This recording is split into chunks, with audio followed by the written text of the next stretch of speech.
終於嚟到沖繩嘅第3日啦！我哋特別要講下，我哋今日係有團衫，我哋就買咗呢啲衫，就有件紅色，有件藍色。咁我哋就分開咗兩邊人馬，咁一邊呢就去晒潛水，咁而我哋幾個唔去潛水嘅人呢，就會去古宇利島行個圈。咁我哋啱啱呢去之前呢，就食咗一個非常之豐富嘅 Hawaiian breakfast。咁其實呢，今日係禮拜6啦，咁所以都幾多人咯。一開始個 breakfast 有冇咩特別啊？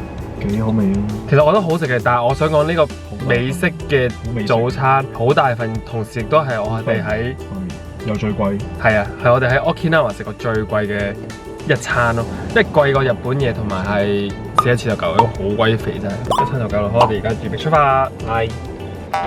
我哋身後邊呢條就係古宇利島大橋，即係其實佢就係連住古宇利島。咁如果要去古宇利島嘅話呢，就要經過呢條橋。咁其實佢嘅設計就係中間拱起咗少少，遠處望過嚟呢，嗰條橋就好似衝上去天空咁樣，所以打卡係唔錯。同埋佢呢邊側邊嘅位，咁就可以見到對面古宇利島啦。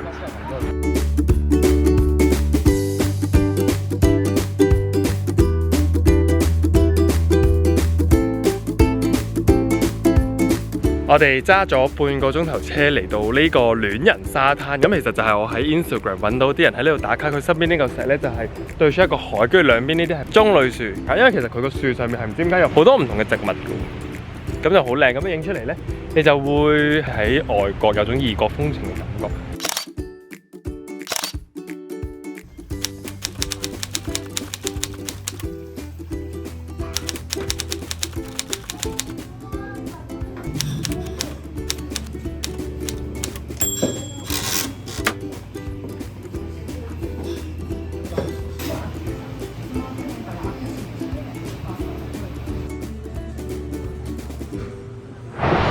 鏡頭一轉，我哋已經係食完 dinner， 行完街去翻民宿呢一度。咁因為今日嘅行程係非常之緊湊，我哋係由一朝早揸車坐到夜晚。其實晏晝就去咗永和夢樂城嘅，因為永和夢樂城係有而家 Okinawa 唯一嘅一間 Pokemon Center。如果有嚟過沖繩嘅都知道，其實國際通佢個百貨公司入邊都有 Pokemon Center， 但係因為疫情嘅關係少咗好多旅客去啦，咁所以嗰段時間佢哋就已經閂咗嗰個 Pokemon Center， 就得翻永和夢樂城而家入邊嗰一間嘅啫。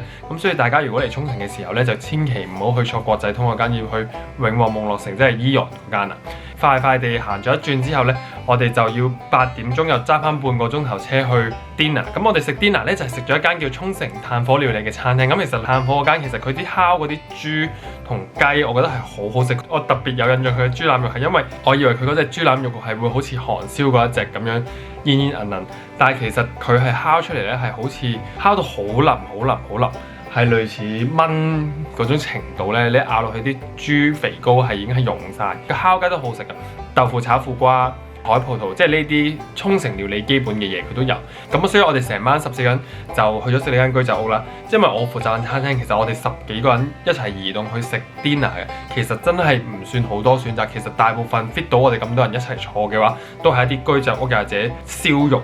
好，咁我哋完成咗第3日之後呢，聽日第4日就會係主要玩沖繩嘅北部，咁就暫時係咁多啦，咁就聽日再見。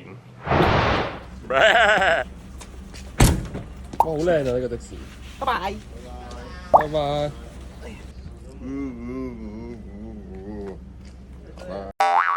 大家好，我哋今日嚟到旅程嘅最後一日，嘅早餐呢，我就揀咗呢間 Awake嘅一間日式 style 嘅 home cooking 早餐店，咁其實就位於古宇利島附近。咁其實佢呢度去古宇利島其實好似10零分鐘距離，咁所以咧，我覺得如果去古宇利島嘅人可以考慮下去呢間餐廳去食早餐，因為佢呢度係非常之文青 feel， 同埋佢啲早餐係我未食過，但係應該 OK 幾好食嘅。喺 Instagram 睇圖係幾好睇，咁所以我哋就可以入去睇下啦。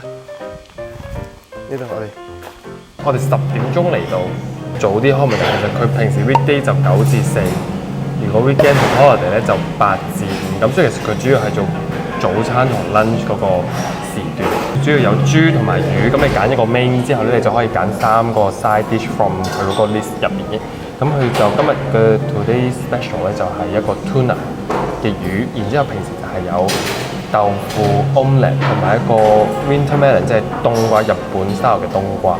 跟住你仲可以加錢買 dessert， 佢就係2000蚊一個 set 嘅。咁另外你仲有一個係 for vegetarian 嘅，咁就係1700 yen。另外你就可以自己再嗌嘢飲，咁就大概咖啡嗰啲就500 yen，500 yen至700 yen 左右。咁所以我哋轉頭就可以睇下佢啲嘢食係個 display 係點啦。好唔好食啊？好食。食緊咩啊？湯。我哋而家呢個餐就有我哋本身嗌嘅3個 side dish， 跟住仲有2個葉菜豬湯同飯。我試下佢個麵豉湯先，正常嘅麵豉湯。可以試下佢個冬瓜，呢個係冬瓜，冬瓜都叫 refresh 嘅冬瓜，跟住蛋卷、豆腐，我最中意食豆腐。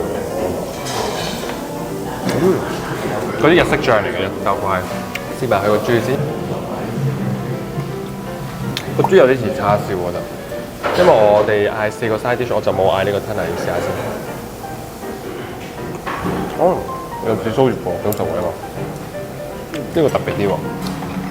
你食我冬瓜，好 refresh 咯呢個冬瓜。但我覺得呢個魚特別啲。係啊。非常之好嘅一個日式早餐體驗，因為我覺得佢啲嘢都擺得好靚，同埋非常之大家一流。咁我哋而家食嘢先。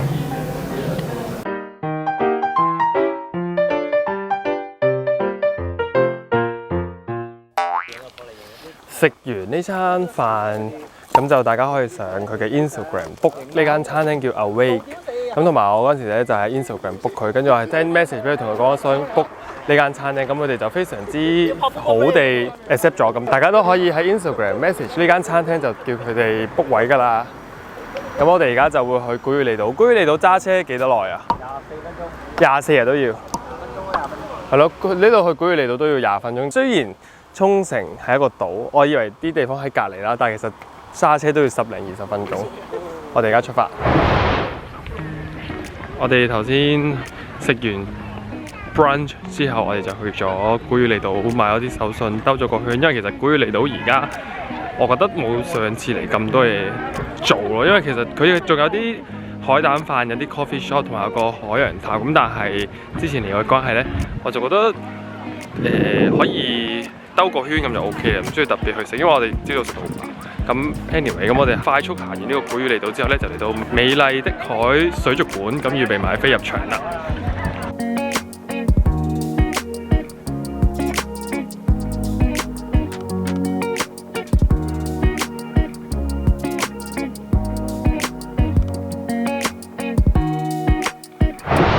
就嚟咗食呢個沖繩非常之出名嘅戀慕拉麵，因為呢個戀慕拉麵曾經喺九州拉麵大賽係擊敗咗一蘭嘅，咁所以而家呢個戀慕拉麵都喺沖繩都幾出名，咁就喺上網 search 都幾多人介紹。咁其實呢度就有幾間唔同分店，我哋就去咗其中一間中城嘅地方嘅戀慕拉麵，咁樣比起國際通會少啲人。其實佢就有4款拉麵嘅，佢最出名就係佢 classic 嗰個啦。咁但係我就嗌咗嗰個葱油拉麵，因為我好中意食葱，咁我見到佢啲葱非常之香，咁我而家就試下好唔好味。咁同埋咧喺食之前咧，佢呢個拉麵都有得俾你揀拉麵嘅軟硬程度、湯底嘅濃度、要唔要葱等等呢啲選項。咁所以我覺得都幾 custom 埋。咁我而家就試下佢呢個葱油湯。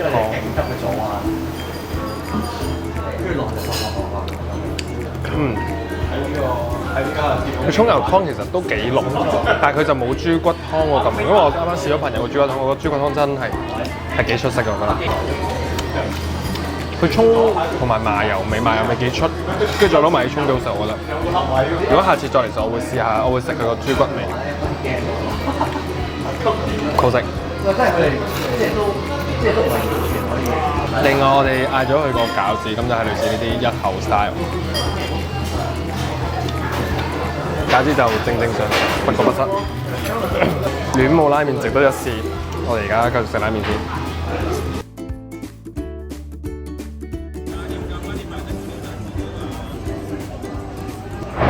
咁今次我第2次嚟沖繩，其實我都係有啲嘢未做嘅。我有一個 coffee shop 想去未去啦，跟住未食到亞古豬，同埋我今次都仲未去到瀨長島。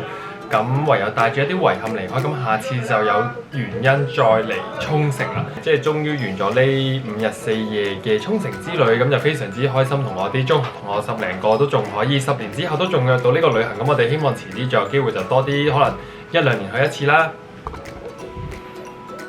就係咁啦。咁就好多謝大家到最後嘅 subscribe 個 channel 啦，拜拜。Subscribe, like, comment, share.